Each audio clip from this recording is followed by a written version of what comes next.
So, good day everyone. So, ngayon ay madidiscuss lang natin or ito yung class topic or kasama sa exam natin, no? So, overview of community engagement, solidarity, and citizenship. So, our objectives at the end of the lesson, the learners will be able to first one, define community engagement, solidarity, and citizenship. Analyze the roles and responsibilities of citizens in promoting solidarity and participation in community life. The third one is demonstrate understanding of how community engagement contributes to social development and harmony. So first one, so let's talk about this community engagement. So community engagement is the active and collaborative participation of individuals and groups in initiatives that aim to improve the well-being of their community. So class, kapag sinabi kasi natin na na community engagement, sa mas madaling salita, it is the kumbaga active participation or collaboration ng mga tao pagdating sa ating community, no? Pagtutulungan ng community at mga leader, of course, para sa ikabubuti ng kanilang kapaligiran or community, no? Pag sinabi kasi natin na community engagement, it is not just about involvement pagdating sa isang gawain, but also meaningful participation na nagli-lead sa pag-share ng benefit, empowerment, and also yung problem solving. Why? Because if we let's just say kapag nagkakaroon tayo ng community engagement, hindi lang naman ito or hindi lang naman nakikita yung active participation natin, no? Hindi lang naman tayo na-involve doon, but also sinusolusyonan din natin or tayo rin yung isa sa mga gumagawa para masolusyonan yung mga problema ng ating community. Okay. Next one, community engagement. So again, pag sinabi natin na theory or theoretical, it is the educational guess. So theoretical foundation of community engagement. So bakit daw mahalaga or bakit ba mahalaga na pag-usapan tong community engagement na to? Ano ba yung mga theories na meron dito? Sabi dito, in community engagement, we have this social capital theory. So ano ba yung social capital theory na yan? So pag sinabi kasi natin na social, it is a person or relationships. Kapag sinabi natin na capital, ito yung kayamanan. So ano yung theory nyon? So kaya natin siya tinawag na social capital because the relationship na nabubuo dun sa ating community or kapag nagkakaroon tayo ng community engagement, nakakabuo tayo ng trust, relationship, and cooperation. So yun yung tinatawag natin na capital. Because of our relationship with other people, yun yung nabubuo natin or yun yung tinuturing natin na wealth. No? And dito kasi, ito yung theory na sinasabi na mas lumalakas ang community natin kapag mayroong tiwala, communication, kumbaga active participation or pagtutulungan ng mga tao. Kaya mahalaga ang community engagement. So yan. Next one. So we have this participatory theory. No? So mas padali natin kapag sinabi natin na participatory theory, no? From the word itself, participate, no? Dapat hindi ka lang tumatanggap ng tulong. But of course, active ka rin na nakikipag-participate or nakikilahok, no? Pagdating sa kaunlaran or let's just say development ng iyong community. Next one. Civic engagement theory naman, no? So when we say civic engagement theory naman, ito yung kumbaga pagiging active mo na mamamayan or citizen when we're talking about tawag dito sa pampubliko, no? Sinasabi kasi dito sa civic engagement theory, it explains that informed and active participation of citizens strengthens democracy and build responsible citizenship. Meaning to say, kapag nagkakaroon daw tayo ng community engagement, mas lumalakas daw yung demokrasya or yung democracy na meron tayo. And of course, mas nalalaman natin or nagiging responsible daw tayo pagdating sa ating community or sa ating pagiging pagkamamayan. Next one is the community development theory. Pag sinabi natin na community development theory, kumbaga, umuunlad, nagkakaroon ng development, no, ang ating community because of community engagement. No, kapag ang mga tao mismo yung nagtutulungan, nagkakaroon ng development ang isang lugar. No? That's the reason why community engagement is very important. Kasi nga naman, dito nagkakaroon, or ito yung theory na kapag meron tayong community engagement, mas madali magkaroon ng community development pagdating sa mga lugar or sa mga tao. So nakakatulong ang community engagement pagdating sa community development, no? Mas madali or mas mabilis magkaroon ng development kapag nagtutulungan or nagkakaisa yung ating mga members ng community. Okay, next one. So yan, importance of community engagement naman. So first one is the promotes solidarity and unity. So sabi dito, when members participate in community projects, they develop a sense of togetherness and a shared purpose. No?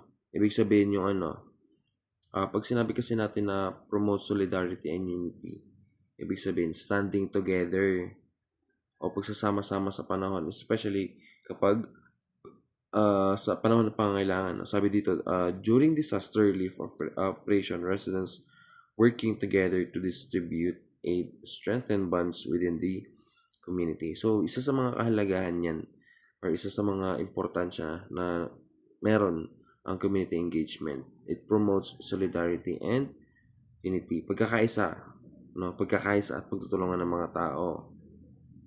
Lalo na kapag may problema or meron silang specific na layunin pagdating sa isang community. Okay? Next one, encourage responsible and active citizenship.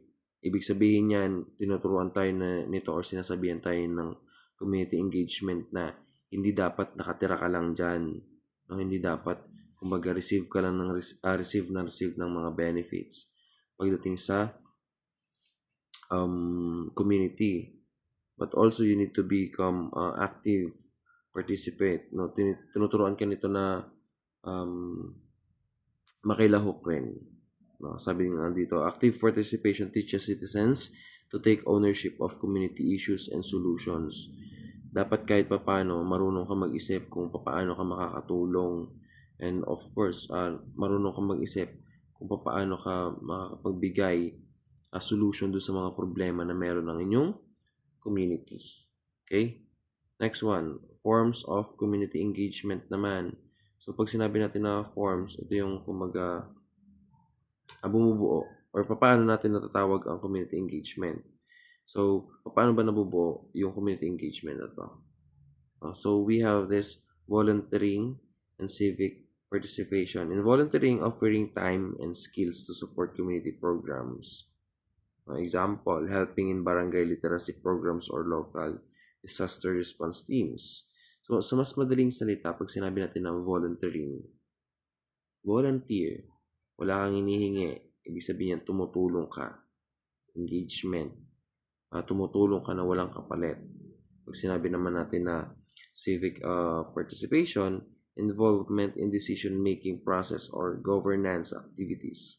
Example, attending barangay council meetings or participating in local elections. Pag sinabi naman natin na civic participation, kumbaga nakikilahok ka sa decision na meron ang inyong community. Again, pag sinabi kasi natin na community engagement, ito yung pagtutulungan ng komunidad.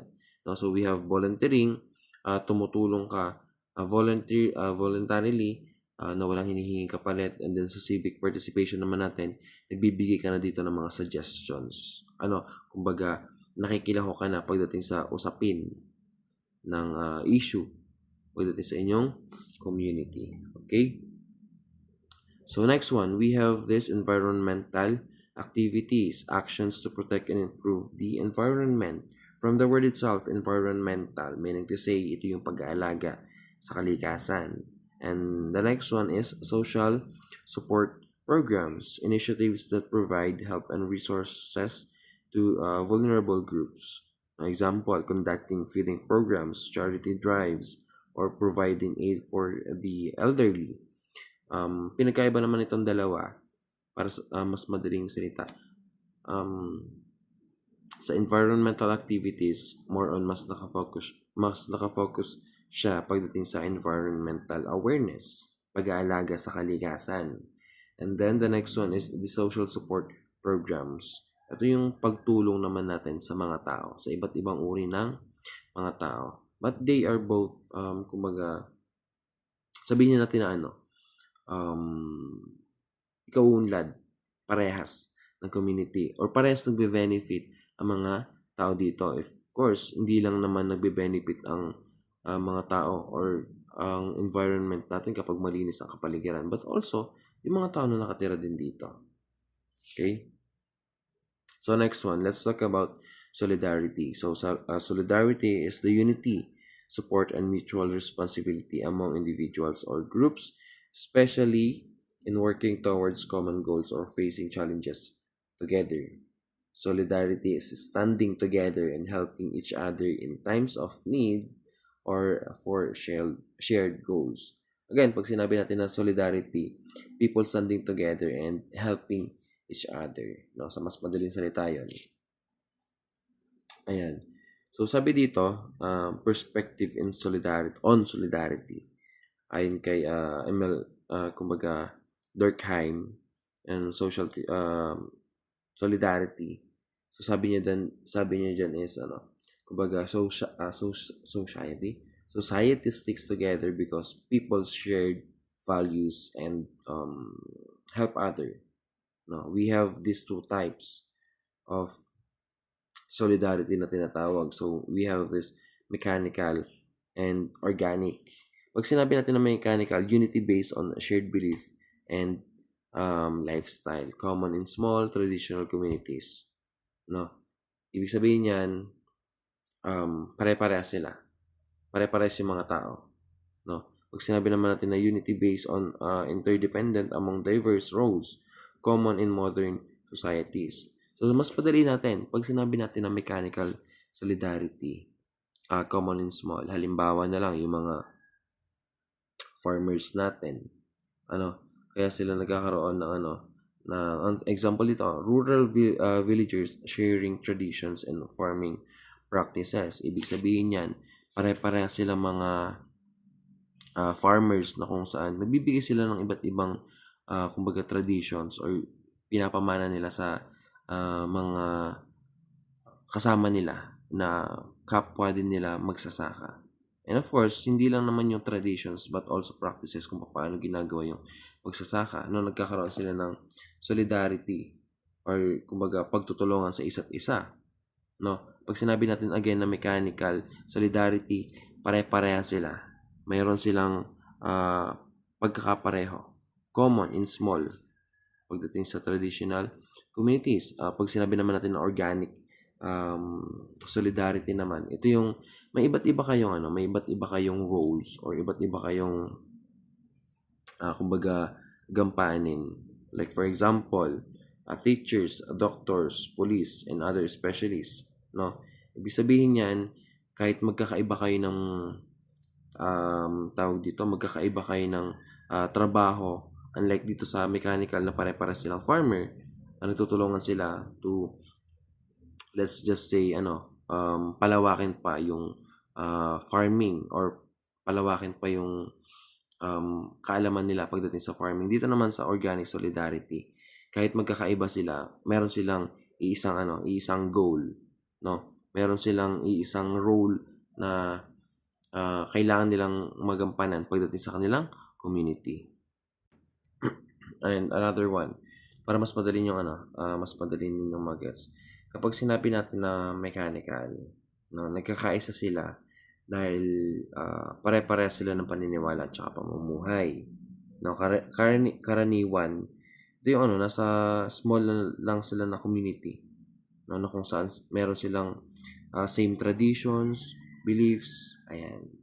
No? Example ngayon, nandito, paano ba? Sa isang maliit na baryo, merong mga farmers na nandito. Kaya nga sinabi dito na common and small. Meaning to say, nagkakaroon sila ng pagtutulungan pagdating sa mga bukid. No? Kumbaga, pares sila na may... Okay, sorry. Balik tayo dito. So again, pag sinabi natin na mechanical solidarity, nagkakaroon sila ng pagkakaisa because pare-pareha sila or magkakapareho sila. Pag sinabi naman natin na organic, magkakaiba sila pero nagkakaroon sila ng pagkakaisa dahil kailangan nila ang bawat isa. Like for example, pag sinabi kasi dito na organic, iba-iba sila pero nagtutulungan. No, umaasa sila sa bawat isa sa iba't ibang trabaho or let's just say sa skills ng bawat isa. Like for example, ang teachers naman hindi kaya mag-doctor. Ang doctor naman hindi kaya mag-teacher or maging police or hindi pwede siyang mga tagabantay. Ang police naman hindi pwede rin maging doctor. Ibig sabihin niyan sa organic solidarity, nagkakaroon sila ng pagtutulungan or pagkakaisa kahit na magkakaiba sila ng trabaho. Nagkakaisa dahil umaasa sila sa isa't isa. Yung sa mechanical naman, nagkakaisa dahil sila ay parehas. No, I hope na malinaw yan. And if you have any questions or clarification, feel free to PM or mag-message kayo sa akin para mas magkaroon or mas madali ko siyang ipaliwanag pagdating sa inyo. Okay. Next one naman.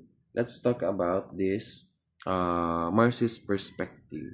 So sabi dito, solidarity emerged among workers or marginalized group to fight for justice and equality.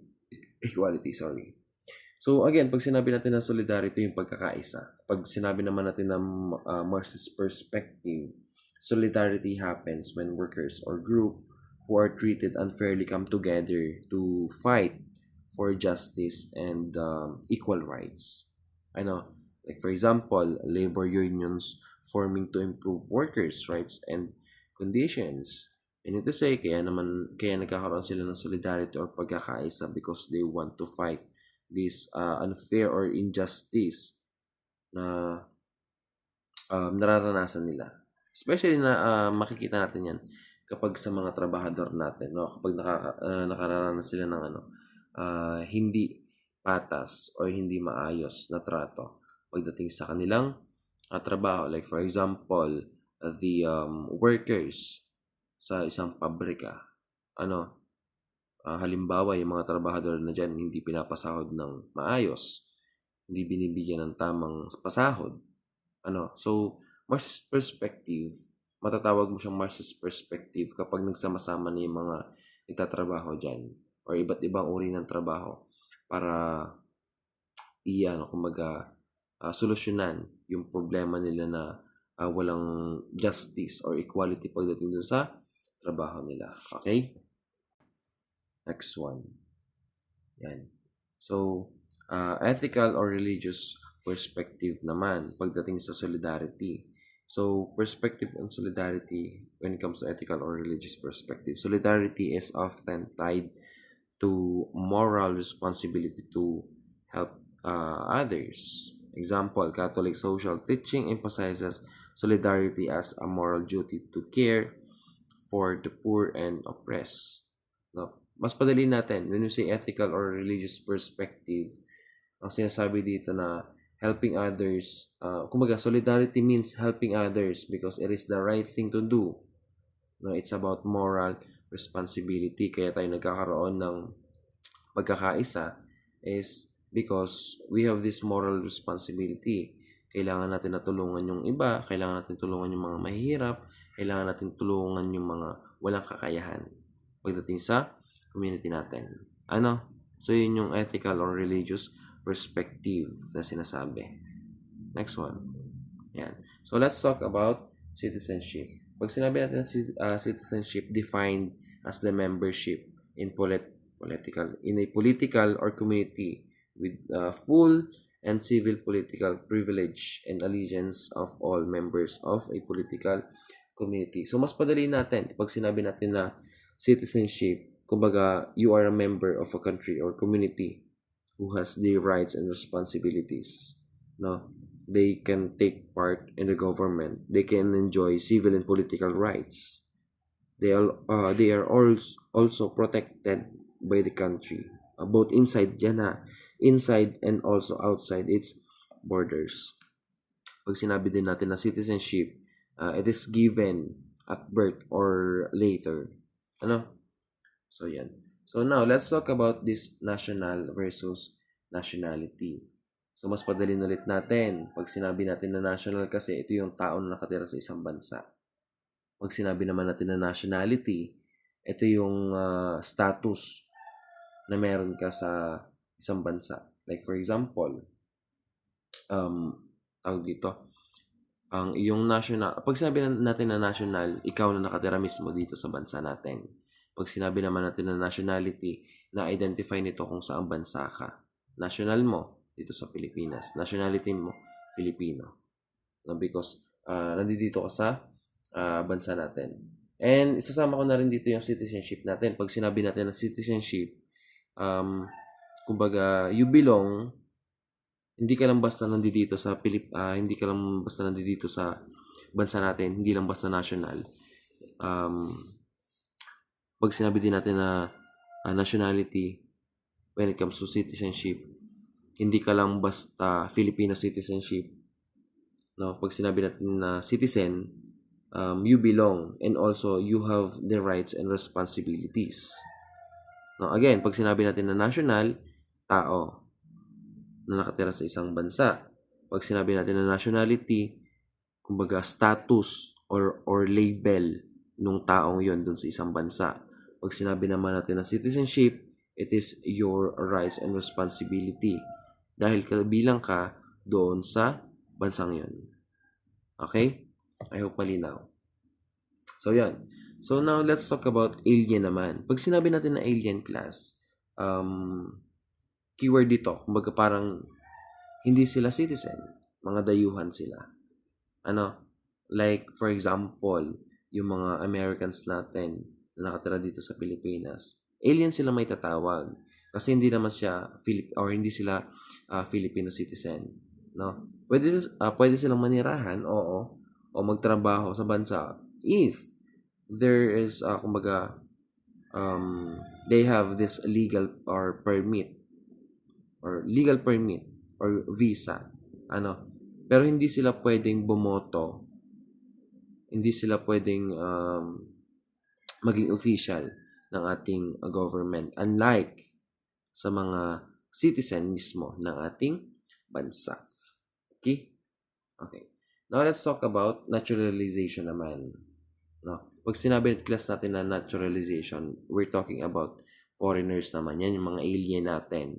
Ito yung mga gusto nilang maging Filipino.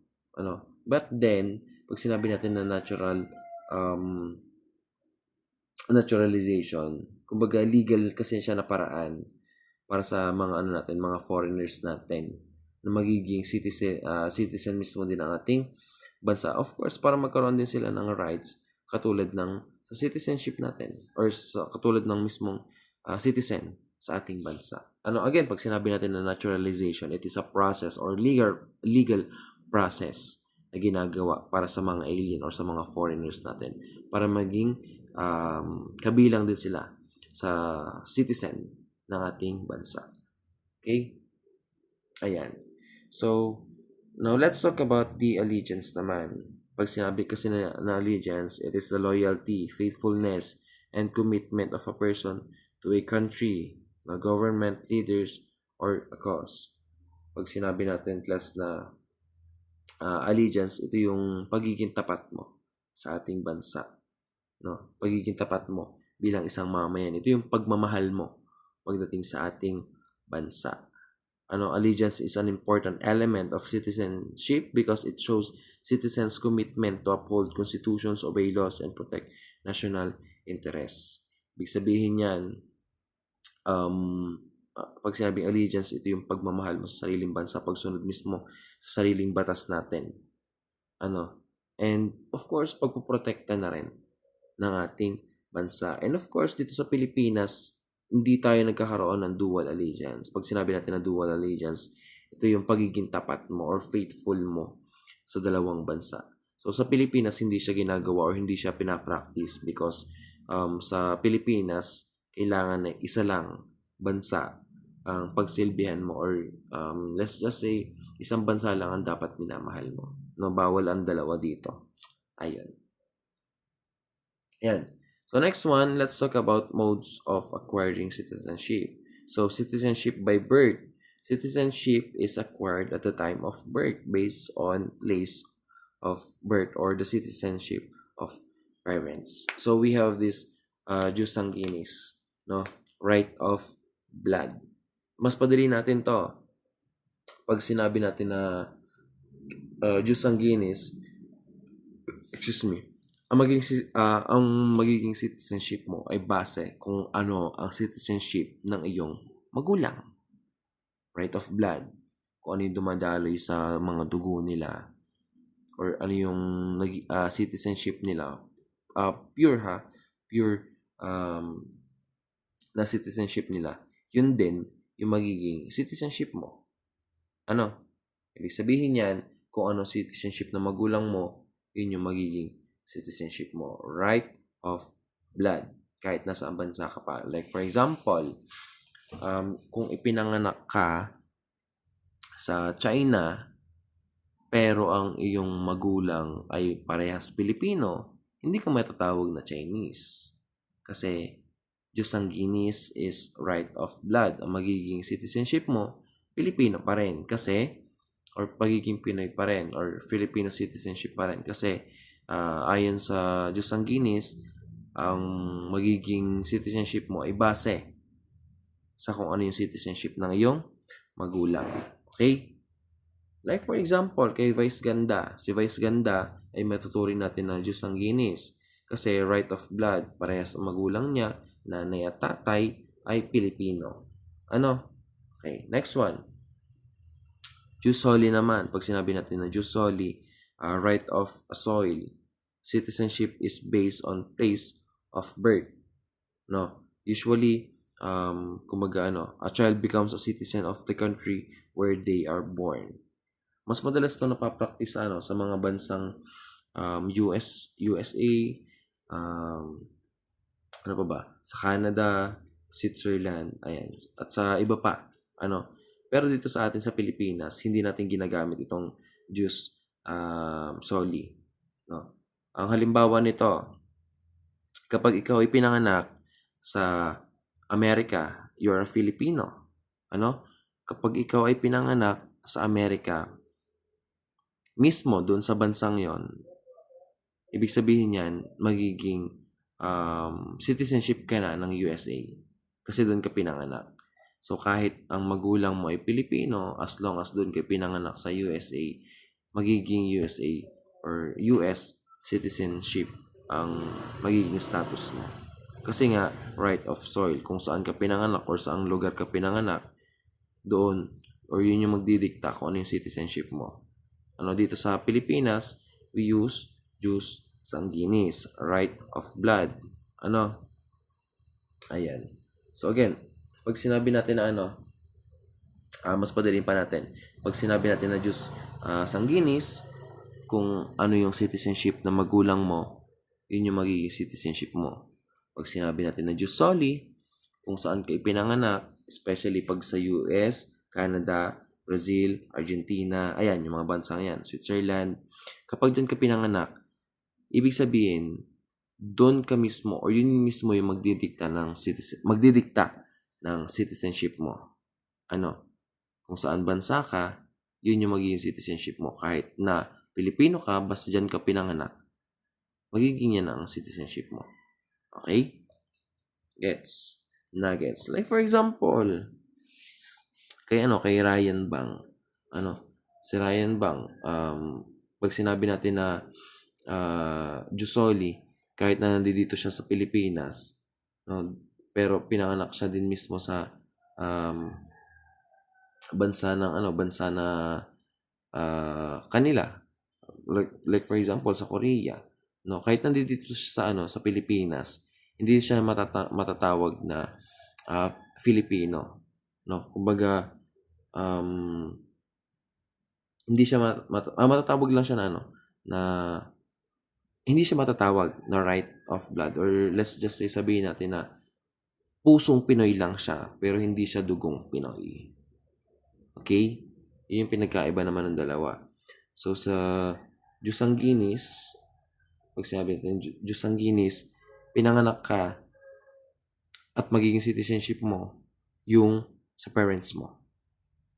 Okay? Pag sinabi naman natin na Jus Soli, pinanganak ka at kung saan ka pinanganak, yun yung magiging citizenship mo. Okay? Nawa I gets. Ayan. Isa pang example nito.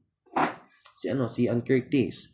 Si Ann Curtis ay, ang alam ko, ay pinanganak sa ibang bansa din na pinapatupad yung Jus Soli. Meaning to say, kahit na si Ann Curtis, sabihin natin na mayroong half or dugo ng pagiging Pinoy, hindi pa rin siya matatawag na Pilipino. Bakit? Kasi pinanganak siya sa bansa na ipinapatupad ay Jus Soli. Sana ay mayroon na gets at may naintindihan. And again, if you have any questions or clarification or mga naguguluhan pagdating sa topic na to or sa last topic natin na to, feel free to chat me or chat sa ating GC para ma-address natin at mas malinawan kayo. Kasi may mga parts dito na kasama, no? Especially yung Jus Sanguinis at Jus Soli na yan. So pag-aralan yan. At madali lang naman siya. So yun lang. So have a great day everyone and God bless. Good luck sa inyong magiging exam sa Thursday. Goodbye.